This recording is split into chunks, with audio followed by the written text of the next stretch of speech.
Europa, mais especificamente na cidade de Viena. O ano é 1847.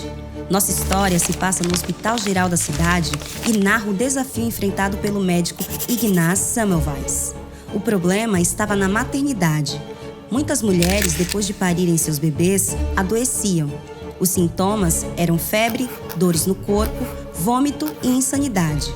Em alguns casos, a infecção levava à morte. As estatísticas eram ruins. 1 em cada 10 mulheres que ingressavam no hospital sonhando sair com seu filho no colo ia a óbito. Eram tantas mortes que a doença misteriosa ganhou um nome: febre puerperal. 3 diferentes hipóteses foram apresentadas na esperança de desvendar a causa da febre puerperal. A primeira delas afirmava: essas mulheres fizeram algo de errado durante a gravidez. Acho que foram os espartilhos apertados. O bebê crescendo dentro de um útero cada vez mais comprimido fez com que as fezes do intestino escapassem para a corrente sanguínea. E assim veio a infecção. Um colega do hospital trouxe a segunda hipótese. A culpa é dos astros. São as influências cosmotelúricas dos astros e das energias que vêm do interior do planeta. Uma terceira opinião, no entanto, acreditava que o problema andava pelos ares. O ar poluído da maternidade leva essas mulheres à morte.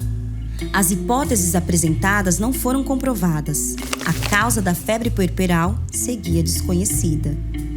Semmelweis, no entanto, tinha um novo dado. A taxa de óbito variava muito entre as alas 1 e 2 da maternidade. As próprias gestantes pediam para serem encaminhadas diretamente para a ala 2, onde eram assistidas por parteiras, e o número de óbitos era bem menor. Enquanto isso, mais mulheres morriam na ala 1, atendidas pelos aspirantes a médicos, os chamados internos.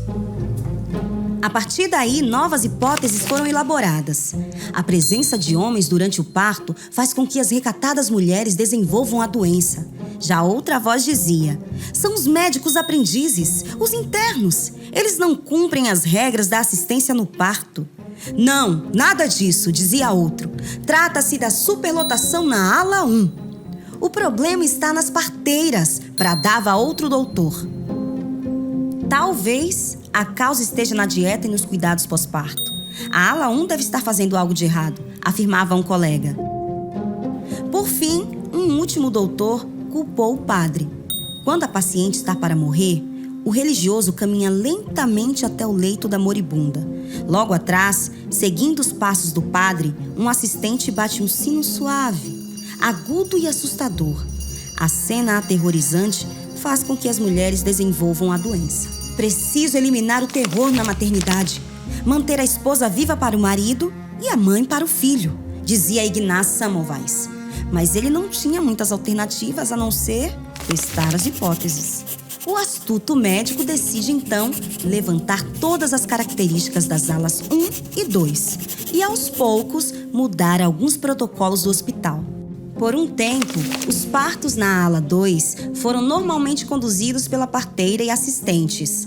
Um médico homem estava presente, mas não fazia nenhum tipo de intervenção. As taxas de mortalidade seguiram as mesmas nas duas alas. Então, Dr. Semmelweis determinou que as mulheres da ala 1 tivessem os filhos deitadas de lado. De novo, nada aconteceu. Mulheres morriam mais na ala 1 e menos na ala 2. A próxima tentativa foi convencer o padre a mudar a rotina de visitas na ala 1 para dar a extrema-unção. Passou a fazer um caminho mais curto até o leito da paciente prestes a fazer a passagem. O sininho também foi abolido. Mais uma vez, nada aconteceu. Semmelweis já não tinha hipóteses para testar e o motivo das mortes permanecia uma incógnita. Mas um acontecimento mudou o rumo da história.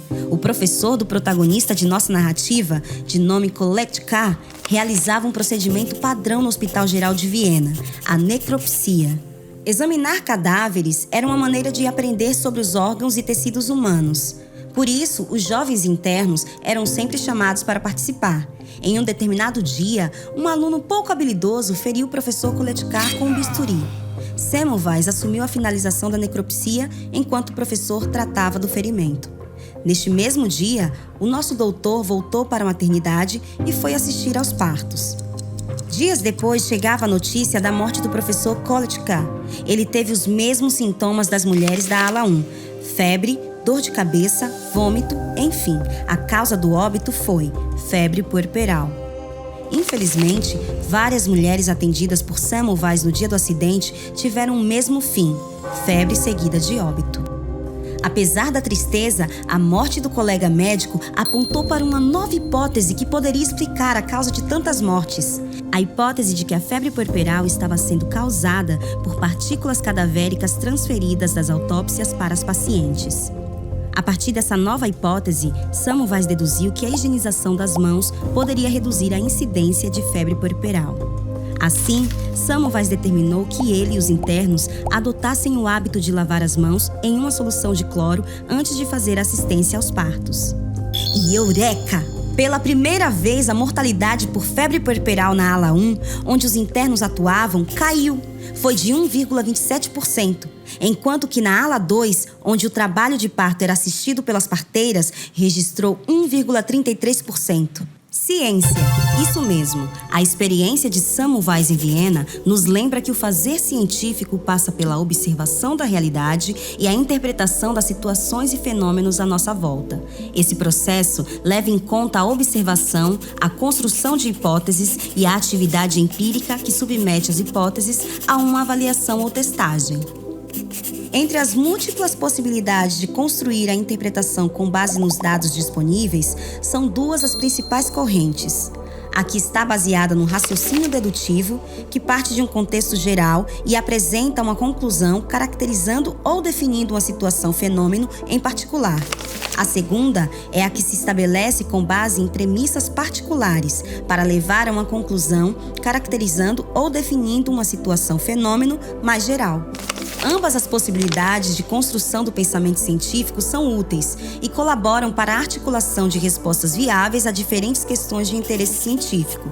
Como vimos, no caso da febre puerperal, as hipóteses foram articuladas inicialmente a partir de uma perspectiva de indução, já que as causas do problema em si não eram tão bem conhecidas, o que não permitiu o estabelecimento preciso de premissas.